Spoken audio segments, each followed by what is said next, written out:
Hey everyone, welcome back to my channel. So today I've had a lot of requests about some of the phals that I own. Phalaenopsis orchids, those otherwise known as butterfly or moth orchids. These are the types that you will see at almost every grocery store, box chain store, home improvement store like Home Depot, Lowe's, etc. Especially around like the holidays like Mother's Day and Valentine's Day. And in Florida, they're everywhere, and every grocery store it seems like has them. Walmart has them all the time. Publix down here always has orchids in their section, but I thought it would be kind of fun to go over how I care for my orchids both inside and out. So stay tuned as we go through some of my steps. All right, so one of the main growing areas I guess I have for my phals is on this plastic rack here in the corner facing west out of my screened porch here, or screened lanai. Pool cages out there. They do not move from this spot. All right, so they get bright light, but not bright direct light. So it's very much indirect light.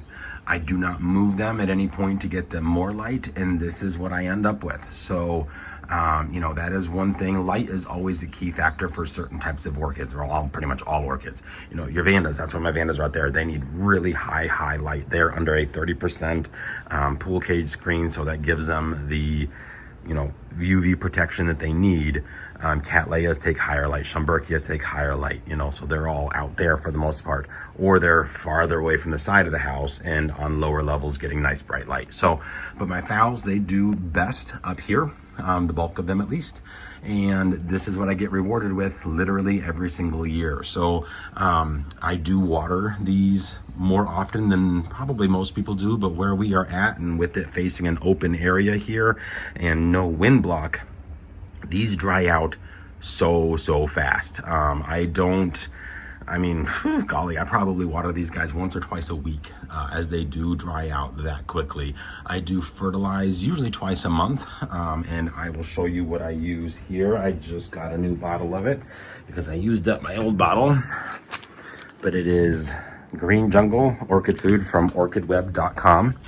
I will link to that down below. It is fantastic. It grows phenomenal flower spikes and phenomenal flowers and great roots, and I've been using it for years and have had nothing but good luck with it. You can use it on all orchid types too. It's not specific to one orchid or another. You can use it on all. So, but yeah, this is where the bulk of my collection stays. Some of them I will bring down just to kind of, fill in this area here with something that, has some color.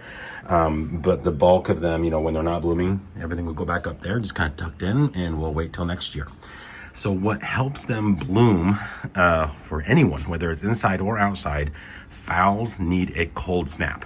So down here where I'm at in Southwest Florida, we actually do get down to 39, and that's cold. I'm from Ohio originally, and it would get into the negatives. My phals were always inside, but we always had our heat on, so they never really got that cold snap.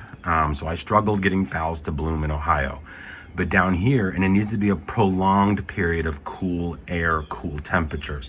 So warm air during the day is fine, but those cold nights is what helps. Now, I'm not saying go stick your orchid in the fridge. Do not do that. You will kill your plant. Prolonged exposure to 39, 40 degrees will also kill your plant. We down here, it's usually only that cold for about a week. And that is all they need. Usually after that, all of the month of January is cooler temperatures. It starts to warm back up at the end of January and really kind of ramp up into February, March, and April. That's when they take off like this. That's when my spikes really flourish and the phals do their thing and reward me with tons and tons of flowers. So you do have to have a cold snap of some sort in order to get your phals to spike. And then down here are some of my other phals. So this is a few where I keep my kind of warmer growing ones. They do get more light, so the light, believe it or not, is warmer down here than it is up at the top. But so my violaceas, I've got a pulcherima, and then this little guy here, he's super cute. Look at those little cute flowers. He's also fragrant. And then some of the ones that I'm either just repotted or struggling with, like that one has hardly any roots. This one needs repotted. This one was crown rot and got a kiki, but the kiki only has like 4 roots. So this is kind of it's a mix. We got good ones and then struggling ones. These guys, if they don't get moved back up to that top shelf, this is where they stay. This is kind of an overflow cart, but also kind of where I display a lot of my favorites. These guys get bright light, obviously coming straight at them from the west, but not until about 5 or 6 o'clock at night.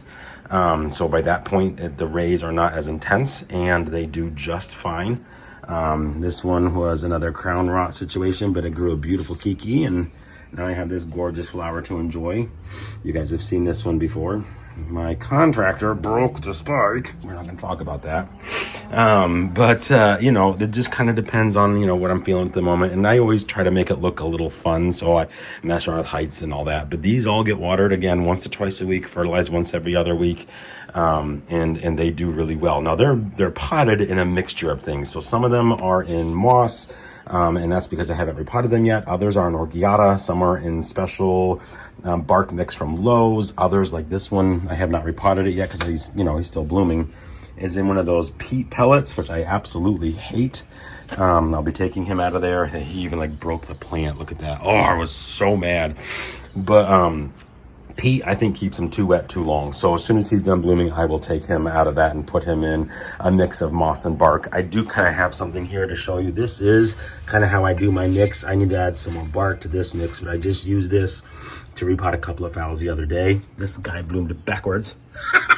That was a death cart phal, so, you know. But another thing I wanted to tell you guys, keep an eye on Trader Joe's, Lowe's, and Publix. If you see leaves that look like this, where they're spotted, or a waxy flower like this one, 9 times out of 10, that flower is going to be fragrant. This thing, for as little and dainty as it is, and this one, holy smokes, my lanai is filled with fragrance. So here's another one. This is Phal Bronze Buddha. One of my favorite phals in my collection. This was a Trader Joe's find.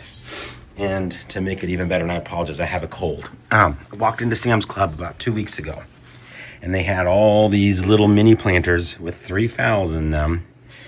And they had only 4 that were 3 plants of Bronze Buddha. So I bought it too. 29 bucks. Okay, not bad at all. But you can see here, they kind of have that waxy sheen. Let me see if I can get it to focus. There we go. And it's a little waxy there. It's a little thicker flower petals. Super, super, super fragrant. Again, once this one is done, right now it's just kind of a display plant. I brought it down here so you guys could see it. I'll be repotting all of them because they too are in that kind of a peat moss plug, which I hate. I just water, that's why they're all green. They're wet, wet, wet. But again, when they're in that peat moss, I water once a week. Because it acts like a sponge, worse than moss. Moss, I think, dries out faster than the peat moss. The other way I grow some of my phals, as you guys are aware, because I've featured it on my channel a lot, is on this tree. This tree was trial and error. So again, these were outside. They stay outside all year long. I don't move them in when the cold happens because they need that cold snap. Some, it worked. Others, some of them were struggling before I even put them on. Like this one was really struggling. This one was too, but he's got new leaves. So, you know, this one got some cellular damage to the leaf. Kind of bummed about that. But they're attaching. I will say that they are definitely attaching. You can see the roots growing up and around the trunk. Would I do it differently? Yes. But these are watered and fertilized the same. Now, they do dry out quicker because they are more exposed. So these get watered about 2 to 3 times a week, just depending. I wait until the roots turn silver and then I hose it down. And as you can see, you know, I did just water about a half hour ago. So some of these roots are still green. But I tried to place them all around just to see, you know, how they react to the levels of light that they're getting depending upon where they are. So like this one, he's facing inside, so he doesn't get a lot of light. His flower spike grew that way. So, and he only got like 5 or 6 flowers. So I think that does depend on, you know, your flower count on a multitude of things, but truly light. I found the ones that get more light had, like this guy, he had tons of flowers on both spikes, you know. The white one gets a lot of bright light because he's down low, but that light comes right down on him. He had tons of flowers on him. This guy faces out towards my pool. His 2 spikes had tons of flowers. Whereas the ones on the backside, even though they're facing that area, they do get more of that direct light coming in this way. So, you know, light is a big factor. And again, like I said, you know, that cold snap has to happen in order for the flowers to form. So that spike, I've never heard of anyone saying, oh yeah, mine blooms religiously every year and it just sits on a window in the house all year long. Well, then it's probably getting a draft somewhere in order to get, because they've got to have that cold snap. So that is kind of how I just play it by ear down here, or not play by ear. That's kind of my rule of thumb down here. They do not come in unless it's going to consistently be under 40 degrees for like 2 or 3 weeks. Then I'll bring them in after a week. But like I said, it does get down to 39 a few nights in a row usually, and a high of 50s during the day, and then it warms right back up and we're right where we need to be. So that is how I grow my outdoor phals. Now we'll head inside. Here are some examples of some phals that I actually grow inside. And there's no like particular reason other than like this one, for instance, was a death cart phal. So I wanted to keep an eye on it. And by death cart, I mean, it was on like that discounted rack at Lowe's. You can see here it had some damages. I had to cut one of the leaves. It wasn't doing really well. So I just found these hanging pots at Aldi, and it has been in this west facing window that, as you can see, there's an overhang and my pool cage out there. So it does get really bright light, but it's not getting any direct sun, but it has definitely improved, as you can see here, by all these roots in there and all these new roots coming. You can see there, this one is doing really, really well now. So, I'm not like some of these, like some people like, oh my gosh, my phal didn't bloom this year, I'm throwing it away. I'm patient when it comes to my phal. So if they don't bloom, that's okay. I love their leaves anyhow. But this is another one. This was a little one that I picked up at Publix. He's just been inside because he was blooming and I wanted to enjoy him inside. And that was a while ago. As you can see, there's his old spike. He's going to get moved outside here soon. Same with this one. Same deal. A little Publix phal, and he was cute while he was blooming, and now he's not, and he's growing all kinds of roots, so I need to repot him. But this one is a phal bronze Buddha that I picked up at Trader Joe's. Same as the ones that I showed you outside, but he has been inside this whole time, and he has grown me a flower spike. So it just goes to show, like, it does get cold, obviously here, like I said, you know, on regards to my outside one. But inside, you know, it still drops down to the 60s inside. So I think that cold snap does help, even with the spiking inside. So I'm looking forward to this one, of course, because it's so fragrant. And then this is one I got at Sam's Club, I think about 1.5 years ago. And this is another one where, you know, it didn't do so well at first, but the new leaf is nice and healthy. The root system looks kind of pooey, but trust me, it's okay. But it was a really fun peloric, and I've just kept it inside because it was blooming then, and I never took it outside, and it bloomed again for me inside. So there's the old spikes right there. There's 2 of them, and then this is the one it gave me this year. So you can grow and bloom them inside. These ones I do fertilize. I fertilize them once a month, and I water them. They don't get as dry as quick here, so I only water them about once every week and a half, and I soak them for like 15 minutes at a time in a little clear Tupperware pot. Now, I also have a couple of other orchids that I grow inside, and this little guy here, he was blooming, he's now done. Like this is a Phragmipedium Wilson. It's very thin leaves and very petite, so he stays inside, and this is a cooler growing path, so that one stays inside as well. But yeah, so for phal-wise though, you know, a nice bright indirect window. I mean, the humidity is normal for a home in here, you know, so it's not like they're getting high humidity, but as you can see, they are still thriving. So I think it just, that point comes down to light, water, and fertilizer. All right, so now we're in my bathroom, and these are a few of the little like teacup size Phalaenopsis that they sell at like Lowe's and Publix and, you know, all the kind of places. Yes, I'm from Florida, so Publix. Or grocery stores tend to get these. Home Depot gets these every now and then. You usually see them out in the garden center. As you can tell, you know, they are little plants.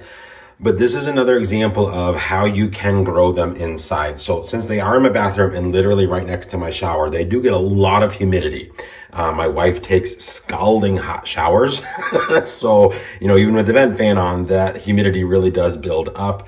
This is not a frosted glass, but it's a textured glass, and it does give them enough light. I've had these here for probably about 4 years now, and they bloom every single year on the dot. Now they've been blooming since January, so, you know, they're starting to be done, you know, like this one's completely done. But they bloom for 4 or 5 months, and they love this spot. I really need to repot all of them.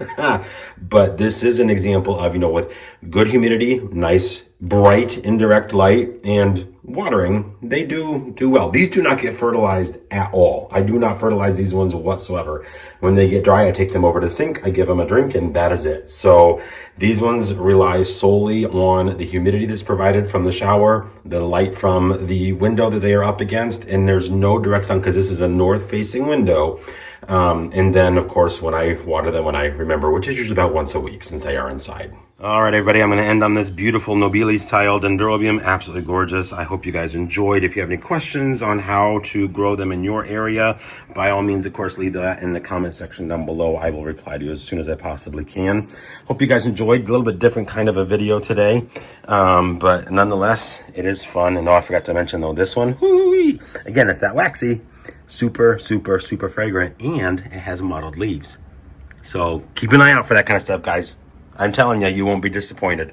All right, thanks again for watching. Hope everybody has a great day. Happy growing.